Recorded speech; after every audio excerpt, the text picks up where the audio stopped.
Hey guys, this is WoodysGamertag, and sometimes I get these letters from Mail Monday that just can't be ignored. But this one I didn't really feel qualified to answer, and I set it aside as sort of a separate Mail Tuesday kind of episode. I do this every now and then, and I have my friend Chuck, Ask a Capper, here to give me a hand with it. So I guess I'll read this through, and we'll get started. Chuck, do you want to say hello first? Hey everybody, this is Chuck, Ask a Capper. Thank you. So here's a letter. Hey Woody, I don't care if this is featured in a video, I just need some advice. I don't really have a fatherly figure, so I'm hoping you can give me some advice. My name is Doug, and I'm 16 years old. My life was really good.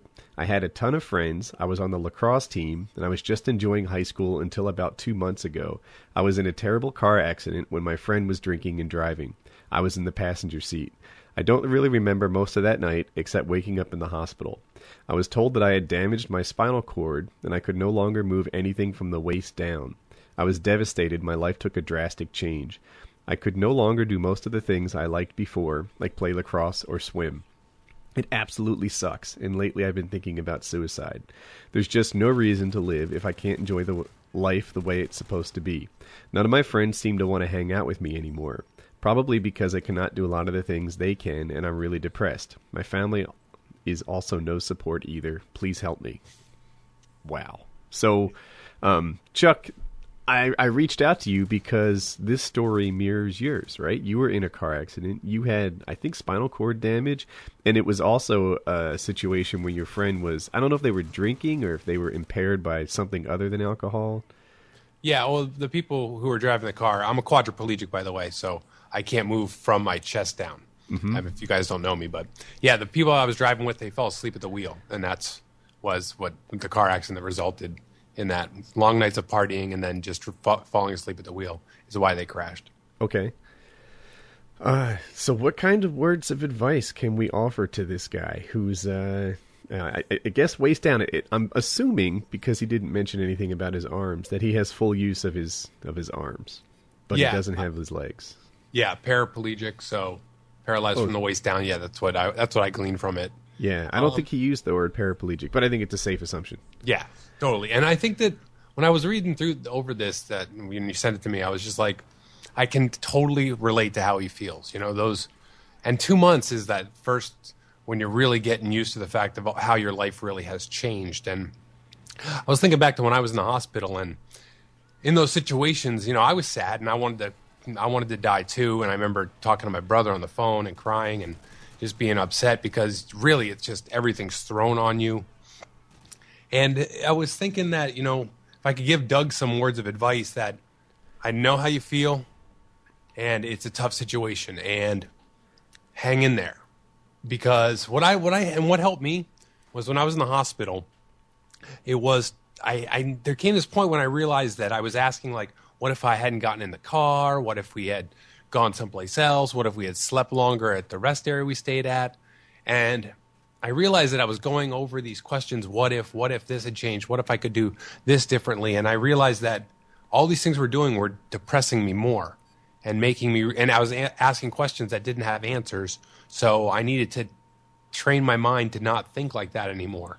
And that's kind of what helped me a lot to start healing, was saying, okay, I can't focus on these kind of negative things. I need to focus on what I can change, the things that I can move forward on, and things that I can focus on that are going to help me be strong in this situation because I need to be strong. That's kind of like in that situation what I was thinking in those early days, so like kind of that started my healing process. I'm a little out of my depth here, right? But as I read his letter, I thought, all right, you know, here's a guy who enjoys athletics. I wonder if he's looked into like some of the wheelchair athletic leagues that exist out there, right? Is there a wheelchair basketball league? I know there's guys who do these marathons in it. There's still things out there that, you know, not only would it be something for him positive to focus on, but it could help him form a new like support group or social group of other guys who are maybe more advanced than him in this like healing process. My brother had cancer twice, actually. And one of the things that was really great for him was they put him in a room with a guy who was like 6 months in front of him with a similar cancer. And, you know, like the first thing, he was the same age and he was doing a similar thing, and he kind of became his cancer mentor. And the guy's like, yep, you got to take that anti-nausea stuff. You're going to lose all your hair. You're going to lose all your pubes. And he just sort of like set him up with what to expect and how to do this right. And I wonder if getting involved in some sort of like wheelchair-related athletic league would mirror that. If he could make new friends in this community and form a support group. Yeah, I mean, that's something that totally, at 2 months in, this is the early stages. Down the road, like I could see him definitely, that's going to be super good for him.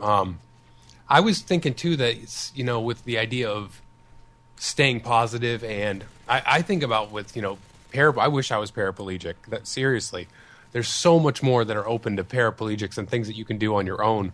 Whereas me being, I'm a lot more dependent on people because quadriplegia is, you know, a higher level injury, and I can't do a lot of things for myself. So I was thinking, like, Doug, I envy you. Like, you have a lot of things I wish I could do that you can do a lot of the things I wish I could do. And that's what, like, my encouragement is, you know, when the time comes and you're, you know, a little further along in the process, it's like looking, like what he said, to, you know, getting involved in, if you love sports, there's tons of the Paralympics and things like that are definitely open to you. And, you know, those doors aren't closed, they're open. So don't focus on the negative so much as what you can do in the future. So how do you talk to your friends about this, right? Like, you know, he's still, I'm assuming, at the same high school, he still has, you know, a similar social group. Like, how do you, I don't know, address your friends so that they're responding to you in the way they're supposed to? Yeah, that, it's tough because I was thinking, he said that his friends don't really talk to him anymore. I think a lot of times your friends probably, they're not talking to you because they don't like you anymore. It's because a lot of times they don't know what to say. And I remember when I was in the hospital and my friends, the first day I got back to Portland, Maine, which is around in the area where I live, and all my friends came up to see me, and they were all just standing around really quiet. And it was very, very uncomfortable. And it was because they didn't know what to say. Like, hey, how you doing? Like, you know, they're like, oh, what are we going to say? We're going to make it worse. He's going to start crying on us. So what I did was I forced myself, I was sort of an introvert. I forced myself to come out and start talking to them about how they were doing and what's going on in their lives. And that took the burden off them having to ask me things because I'm sure they didn't want to hurt me in any way, say something wrong. And that's what helped me with dealing with my friends, because a lot of times your friends just are in the situation where they're uncomfortable just because they don't know what to say. And so I would say with your friends, it's like, yeah, there's some people are going to maybe be like, oh, you can't do as much, but they still are your friends. And if you kind of help them to get comfortable around you, they're going to definitely respond, I would imagine, because they're the people who you've grown up with and you've known for so long.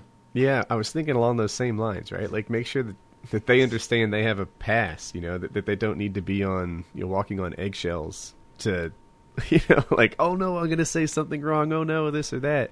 You know, if you can set the tone, set it light, set it so that they understand that they're not going to be pinned against the wall for any misstep, then it might be easier for them to keep working with you and, you know, talk to you.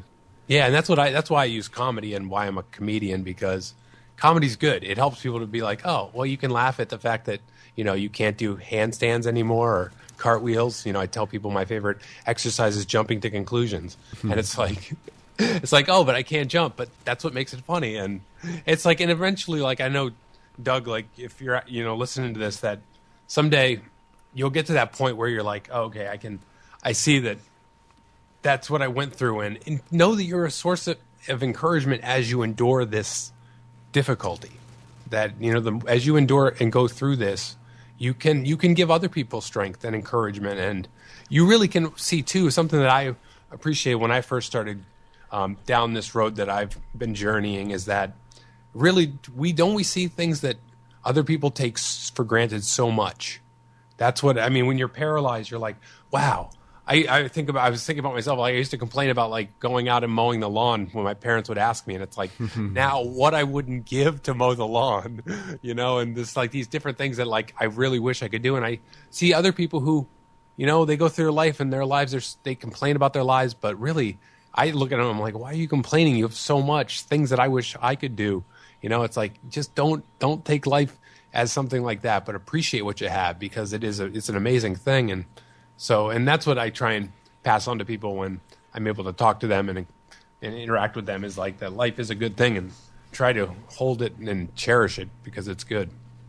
Okay. So I'm trying to think, in summary here, at the 2-month point, it's too early, it sounds like, in the healing process for sports, but it's never too early to sort of get your mindset right, just sort of avoid all the what ifs, and maybe make it so that your friends know they can still talk to you and that they don't have to be extra careful, and maybe find some other handicapped friends who are can be your support system. Did I miss anything? No, I think that just you nailed it on the head, and I think it just 2 months is early in. That's the one thing that stood out to me in this is like, for me it was like 4 months of the process when I just started to really get a grasp on the situation and kind of started to be able to change the way I was thinking about these situations. So that's what I would pass along. That's you're still in the early stages, but hang in there. Don't give up.